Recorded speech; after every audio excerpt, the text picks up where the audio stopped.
Picture this, Christmas Eve, 1734. Madrid, it's cold. So cold that even the rats in the royal palace are cuddling for warmth. Pause and then, in the middle of the night, Spain's main palace, the Royal Alcazar, goes up in flames.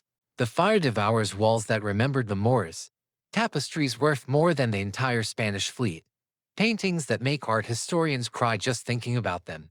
And the king, where's the king? Philip V of Spain's first Bourbon king stands at a window in the nearby palace of Buen Retiro and just watches the glow. He doesn't rush to save the treasures, doesn't give orders, just watches. And you know what? Later, rumors spread across Europe. He ordered it himself. He was just a cold. But here's the crazy part. This fire might be the best thing that happened to the Spanish monarchy in 300 years. Think about it, flames that destroyed over 500 paintings by Titian, Rubens, Velázquez saved a dynasty. Sounds insane. Buckle up. To understand how someone could hate their own palace so much they'd burn it to the ground, we need to dive into genetics, into the dark secrets of the Habsburg family, into a world where kings married their own nieces, and their children were born with jaws that couldn't chew. I'm Colonial Cringe, and today, we're breaking down one of the most absurd, cynical, and yet brilliant arsons in history, about a king who burned his ancestors' legacy well, just because he wanted to live in comfort. Let's go.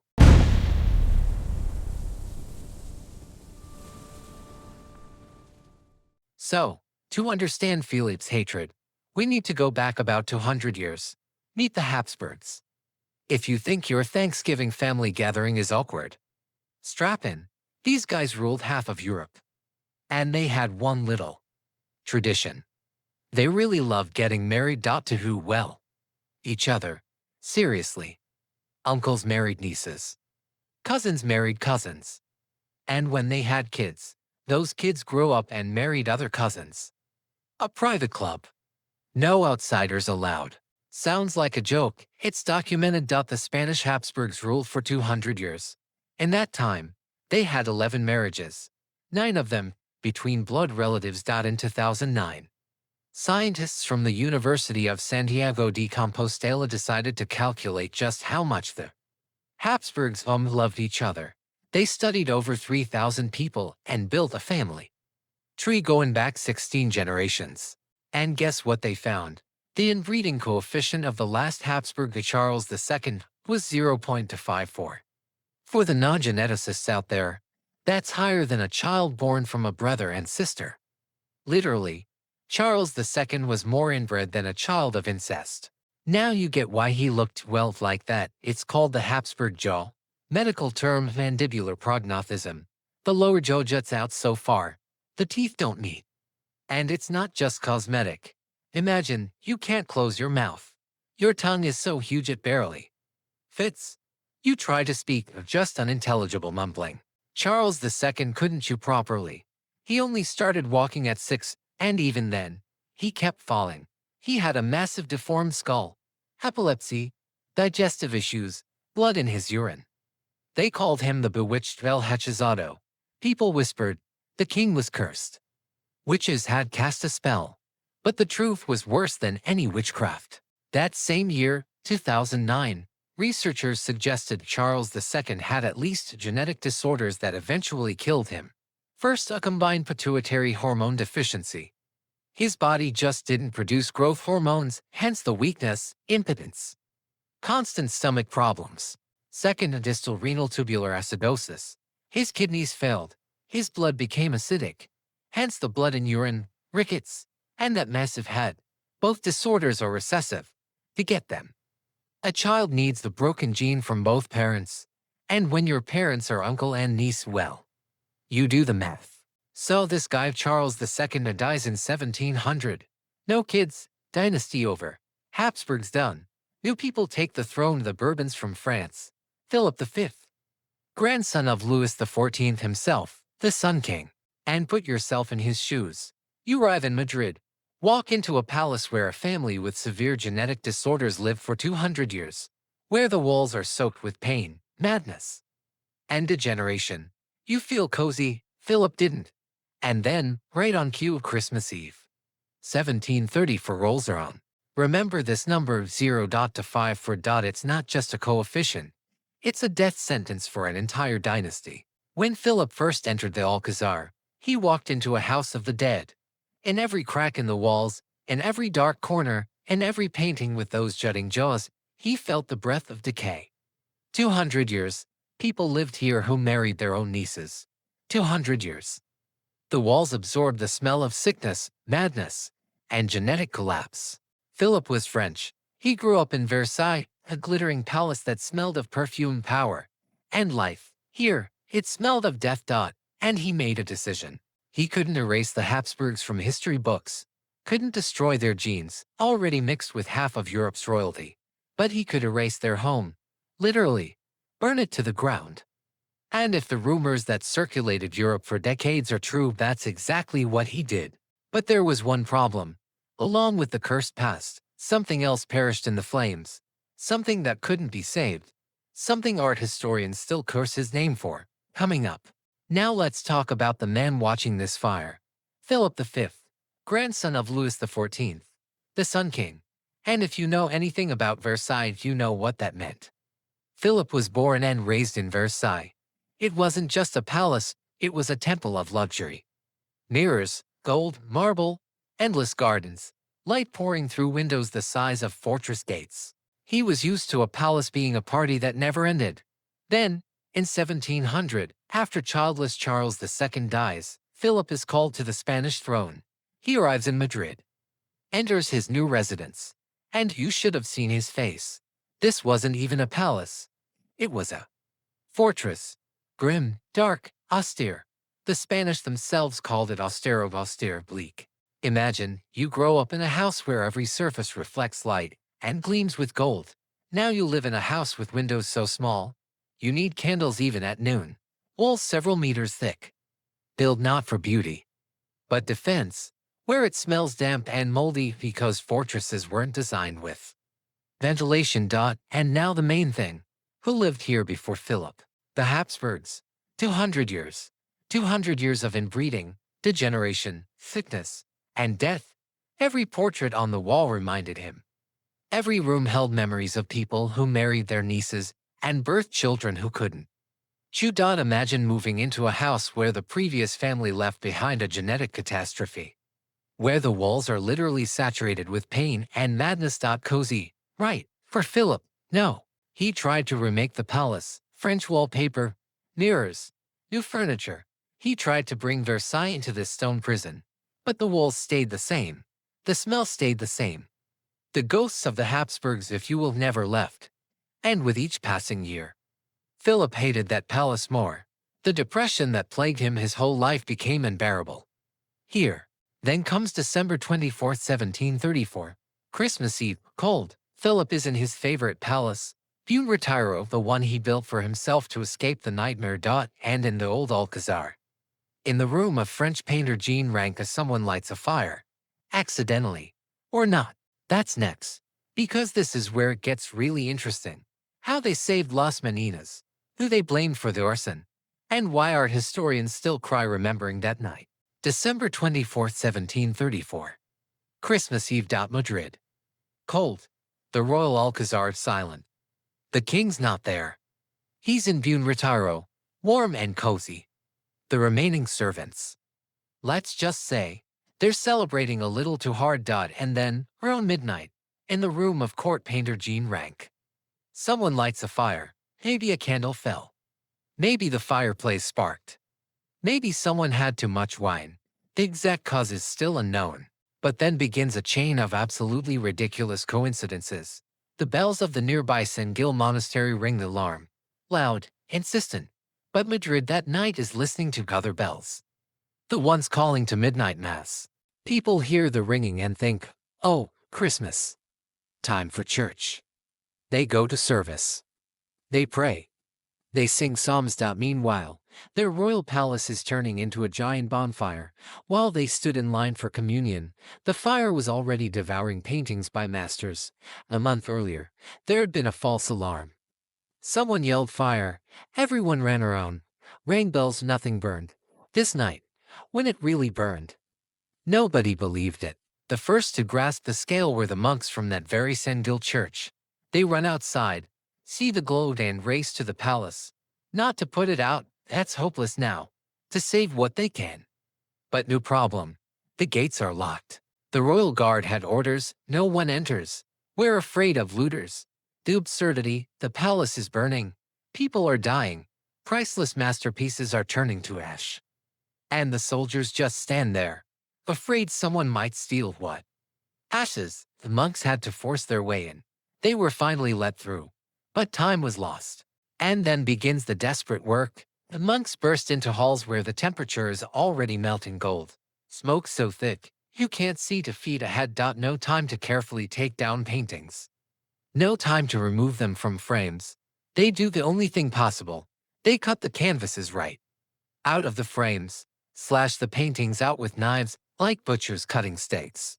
And then, the climax. One monk, history never recorded his name, reaches a hall with an enormous canvas. 6 ladies in waiting. A little princess. A dwarf. A dog. And the painter himself.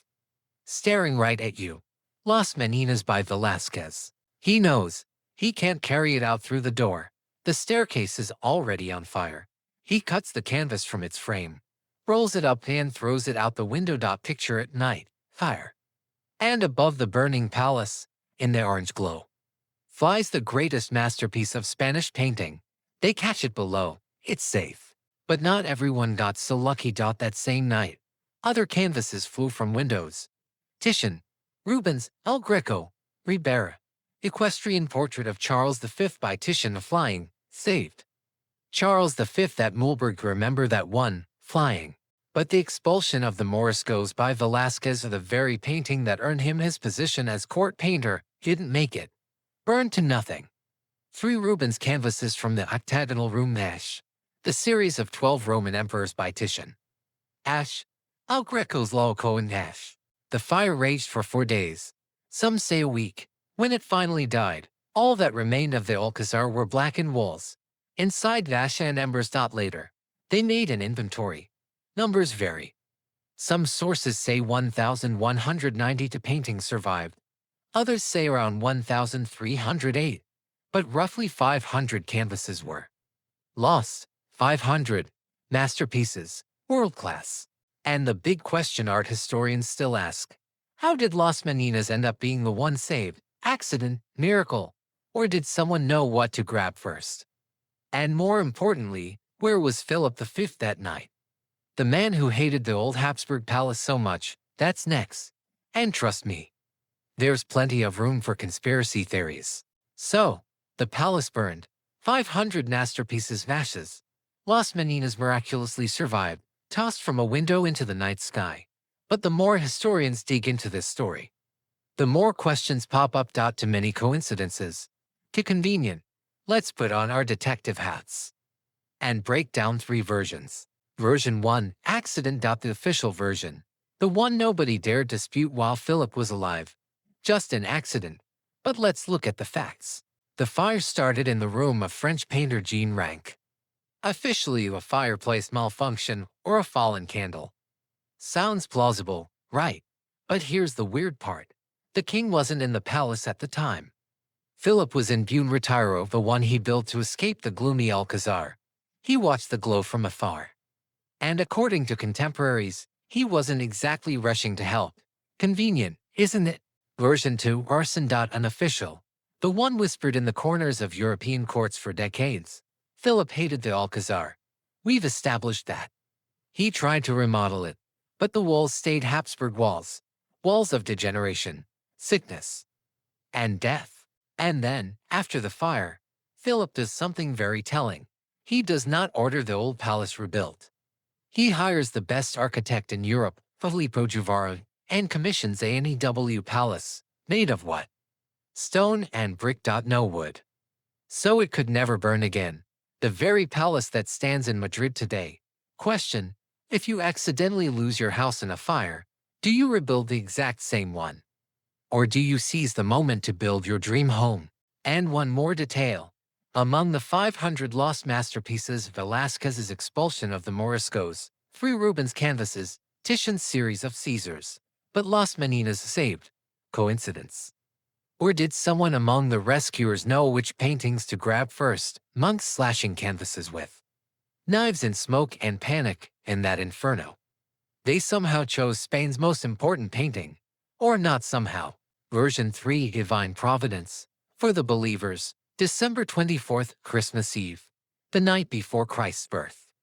Maybe God himself decided to cleanse the Habsburg house of the sins of incest and degeneracy. Maybe angels guided the hands of the monks cutting Las Meninas from its frame. Sounds beautiful. But let's be honest. Spanish historians still argue. In 2019, when Notre Dame burned, Spanish newspapers wrote Madrid had its own Notre Dame too. And they hinted the Alcazar fire wasn't just chance, a symbolic act. The Bourbons burning the Habsburg Pass. Literally. We'll never know the truth. But here's what we do know after the fire. Philip got what he wanted, a new palace. Las Meninas got what we wanted, it hangs in the Prado, delighting millions. And the old Habsburg Alcazar vanished into oblivion. Only the ashes remember what really happened. The fire burned out, the ashes cooled. 500 masterpieces are gone forever. Seems like a catastrophe, a tragedy, the end of an era. But Philip, watching from his cozy Buen Retiro, thought otherwise. He thought finally. And he started rebuilding. Philip hires the best architect in Europe, Filippo Juvara. His proposal took everyone's breath away. The palace was meant to be the grandest in Europe. 4 inner courtyards, gardens sloping down to the river, domes visible for miles. But Juvara dies. His student continues as Giovanni Battista Sacchetti. Then Francesco Sabatini joins. Construction begins in 1738 and lasts 17 years. But the main difference between the new palace and the old, it's not even the size. It's the material. Philip issues an order that forever changes Madrid's face. Build only with stone and brick. No wood. So it could never, ever burn again. His will is done. The Royal Palace of Madrid was stone monolith. 135,000 square meters. 3,418 rooms. The largest royal palace in Western Europe. Almost twice the size of Buckingham Palace or Versailles. Today, it holds treasures you can hardly imagine. A grand staircase carved from a single block of marble. Frescoes by Tiepolo and Goya. The royal armory with 16th century armor. And the world's only complete string quintet by Antonio Stradivari himself. Plus thousands of paintings, tapestries, clocks, porcelain, furniture, all standing exactly where the old Alcazar burned on Christmas Eve, 1734. And you know where Las Meninas hangs now, not in the palace. The Prado Museum took it, and rightly so. Today, it's Spain's most recognized painting. The one tourists from around the world come to Madrid to see, and every time they look at it, they don't realize this masterpiece might not exist. If that night, some monk hadn't slashed it out with a knife and tossed it out a window. If he'd been scared. If he'd hesitated. If he'd thought, what if they punish me? He didn't think. He just saved it. Philip V died in 1746, never seeing the palace finished. He would have moved in only 18 years after his death. But he knew the main thing. The cursed house of the Habsburgs was wiped off the earth. The question, was it arson, will remain unanswered. Historians still argue. But Philip, I think, knew his answer. You know the irony. We'll never know if it was accident or arson. But we do know something else. Sometimes, to build something new, you have to burn the old to the ground. The only question is, what exactly are you burning? And will there be something in the ashes you wish you'd saved? Next time you're cold, just put on socks. Don't be like Philip V. You've been watching Colonial Cringe. Subscribe so you don't miss more stories about how our ancestors managed to create absurdity with the straightest faces. See you.